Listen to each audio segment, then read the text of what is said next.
You ever just have that thing in your life that you want to hate, never really gives you any good reason, but then you find that one thing and you kind of fixate on it and just try to convince yourself that it ain't good?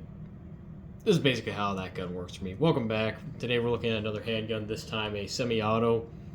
As I'm sure y'all figured out, I'm more of a wheel gun guy, but I do like my autoloaders. This is the Smith & Wesson SD9VE. That's Victor Echo. It's a 9x19 striker fired, 16 round magazine, 4-inch barrel. I think we all know what it was competing with, but in case I have to spell it out, basically Smith & Wesson's answer to the Glock 19. Something that's big enough that you could use duty, small enough that you could carry. That's kind of pushing it, but we'll give them the benefit of the doubt here. 15-shot magazine, or I'm sorry, 16-shot magazine. You get one or classic 1-up cinship, plus one in the pipe, so Glock 17 magazine capacity in a Glock 19 form. Capacity can include the plus one in the pipe, but that's neither here nor there. 4-inch barrel. You got a proper Picatinny rail, which is kind of nice. No Glock rail. So what's the story on this gun? This exact gun I picked up at a police evidence shop here, paid like $160. Always been kind of interested in these things and figured, well, why the heck not? How bad can it be? It's one of the handguns of all time. We'll leave it at that for now. As far as the SD9 lineup as a whole, dates back to Sigma line, which was in the 90s. Long story short, everyone knows that Glock was trying to go after, or I'm sorry, Smith & Wesson was going after Glock because Glock was eating them alive in the police market. So they basically straight up copied it. From what I've heard, it copied it to the point that some Glock parts were backwards compatible with the Sigma line. Glock took them to court, sued the hell out of them, won it, basically had to pay royalties on Sigma's sold. So Glock redesigned it and released the SD line so they could stop paying those Austrians, their money. And yeah, that's how we got this. Striker fired, two-tone, which is, in my opinion, like, I see this and I think 2000s. Like, I see this SD9 as a whole, and I think, like, if I was a early mid-2000s video game developer and I wanted to make a generic starting pistol, it'd probably end up looking something like this. Not necessarily a bad thing. So how's this gun shoot as a whole? Well, remember, it was a police evidence gun, so I can't fault all of its idiosyncrasies entirely on the design itself. But it shot. If I did my part, it would shoot well. Sights are 3-dot design. See there. Trigger is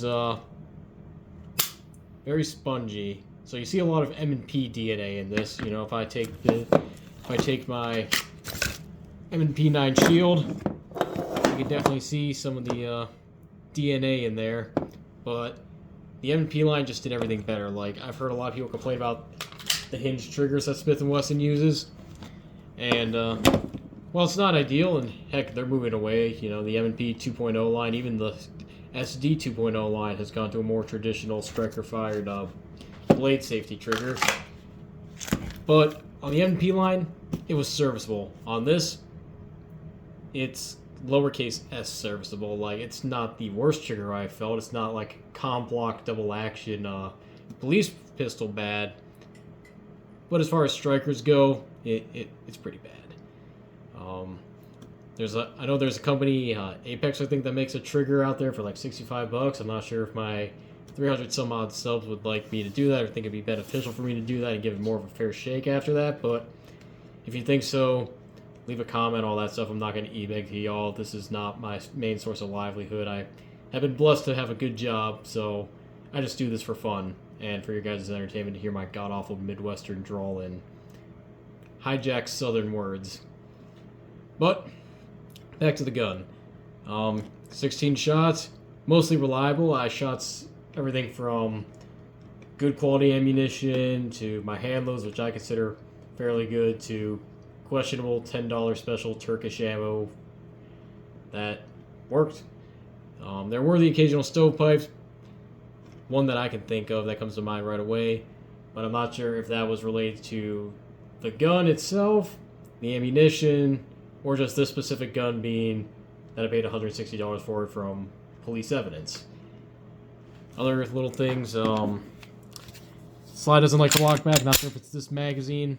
Frankly, for what this is, the magazines are kind of expensive, and I'm not going to go buy a whole bunch of magazines to check it, but that's just it's just what you deal with when you buy a used gun. So it doesn't seem to like to lock back. Not really willing to put the money in at this point to try to invest it or investigate into it and buy more magazines and see. But overall, I mean, minus the trigger, it's a fairly well thought out gun. Again, we've got 3-dot sights. It's a presentable looking gun. It's got good texturing. It's not terribly aggressive. It's not going to eat your hand raw, but it's not, going to slip out. My only complaint here, and this is solely a Jeff thing, as I've said before, I kind of have small hands, kind of a short guy. I feel like this memory groove is just a little too far forward for my hands, but that's neither here nor there. Otherwise, the ergonomics are pretty squared away. I like that slide release when I can actually lock the slide back. That works very well. Magazine release is smart. The light rail works. So overall, well thought out gun. But at the end of the day, it's just like so generic. Nothing sticks out of it. It's, again, one of the handguns of all time. Well, that's all I've got for you on this one. If you made it this far, thanks for watching, and I'll catch you in another one.